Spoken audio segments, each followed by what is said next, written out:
अस्सलामुअलैकुम second year के students, कैसे आप सब लोग। अच्छा बेटा, इस वक्त जो है वो आप लोगों को मैसेज करने का या वीडियो बनाने का मकसद सिर्फ यही है कि जैसा कि हम सब जानते हैं कि कल जो है वो हमारा फर्स्ट ईयर कॉमर्स का रिज़ल्ट आया और इस हवाले से कुछ बच्चे माशाल्लाह बहुत अच्छे नंबरों से पास भी हुए और कुछ बेचारे जो है वो थोड़े से पीछे भी रह गए ना। तो जो बच्चे बहुत अच्छे नंबरों से पास हुए हैं उनको तो माशाल्लाह बहुत बहुत मुबारकबाद। लेकिन मुझे जो है वो हमेशा की तरह फ़िक्र है उन बच्चों की जो बेचारे थोड़े से पीछे रह गए, जिनके नंबर अच्छे नहीं आए या जो फेल हो गए।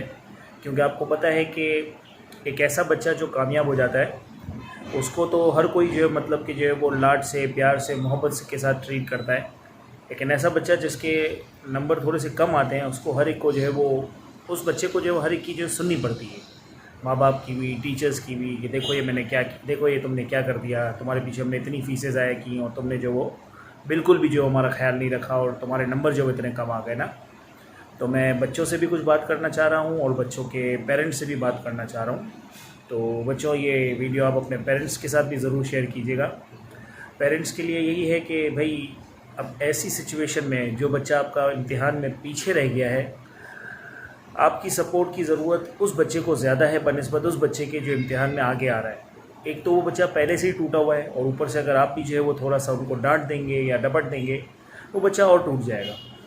मुझे ये बताया जा रहा है कि भाई बहुत सारे बच्चे और बच्चियाँ ऐसी हैं जिनके पेपर रुक गए हैं, तो उन्होंने खाना खाना छोड़ दिया है, वो रो ही रहे, लगातार रोए जा रहे हैं। एक दिन मतलब कंटिन्यूसली दूसरा दिन ये स्टार्ट हो चुका है और वो सही तरीके से अपने आप को संभाल नहीं पा रहे। और बच्चों, आपके लिए बात यह है कि देखो बेटा, रिज़ल्ट जो है वो आपको पता है कि आगे पीछे होता रहता है।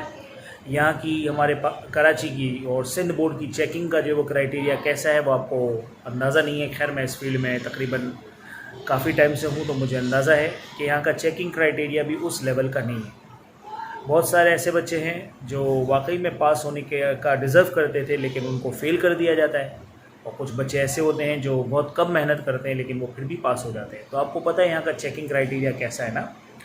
और दूसरी बात, जिन जिन बच्चों के नंबर अच्छे नहीं आए हैं, अब उनको करना क्या है और किस तरीके से जो वो आगे चलना है। बच्चों, सबसे पहले तो अब आपको जो है वो अपने बारे में कम और दूसरों के बारे में ज़्यादा सोचना है। स्पेशली आपके जो आसपास के लोग हैं, आपके पेरेंट्स हो गए, आपके बहन भाई हो गए, आपके टीचर्स हो गए, ठीक है ना।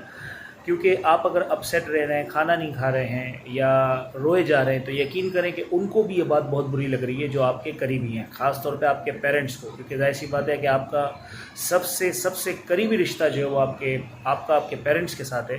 तो अगर आप इस तरह का करेंगे बर्ताव तो उनको बिल्कुल भी अच्छा नहीं लगेगा और वो खुद जो है वो बहुत मतलब गिल्टी फील करेंगे कि भाई कहाँ हमसे गलती हो गई, कहीं हमसे तो कोई ऐसी गलती नहीं हो गई जिसकी वजह से बच्चा जो इतना डिसअपॉइंट हो गया है। यकीनन मैंने आपसे कहा ना कि सिर्फ आपकी गलती नहीं है, यहाँ पे चेकिंग क्राइटेरिया भी जो है वो मैटर करता है, कॉलेज का सिलेक्शन भी मैटर करता है, इसके अलावा जो है वो आपकी अपनी स्टडी भी मैटर करती है। बहुत सारे फैक्टर्स होते हैं ये।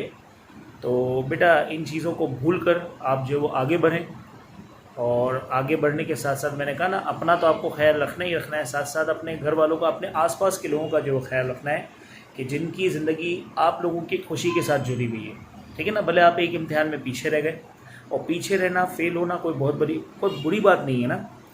अब फेलियर्स जो है वो हर इंसान को फेस करने पड़ते हैं, है ना, हर लेवल पे करने पड़ते हैं। कुछ बच्चे जो है वो पढ़ाई में फ़ेल हो जाते हैं, कुछ जो है वो बातचीत करने में फ़ेल हो जाते हैं, कुछ अंडरस्टैंडिंग लेवल पे फ़ेल हो जाते हैं, कुछ जॉब में फ़ेल हो जाते हैं, कुछ नौकरियों में फ़ेल हो जाते हैं, कुछ बिज़नेस में फ़ेल हो जाते हैं, कुछ रिलेशन में फ़ेल हो जाते हैं, कुछ फ्रेंडशिप में फ़ेल हो जाते हैं। तो फेलियर तो आपको पता है कि हर जगह जो है वो फेस करना ही पड़ता है। तो एक फेलियर अगर आपकी ज़िंदगी में आ गया है तो वो फेलियर जो है वो यकीन करें कि, है ना, इतना बड़ा नहीं है।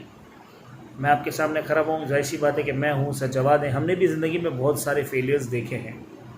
लेकिन कोई बात नहीं, फेलियर से इंसान और मजबूत होता है और ज़्यादा सीखता है। तो बच्चों, आप लोगों को जो है वो सीखने की ज़रूरत है, ठीक है।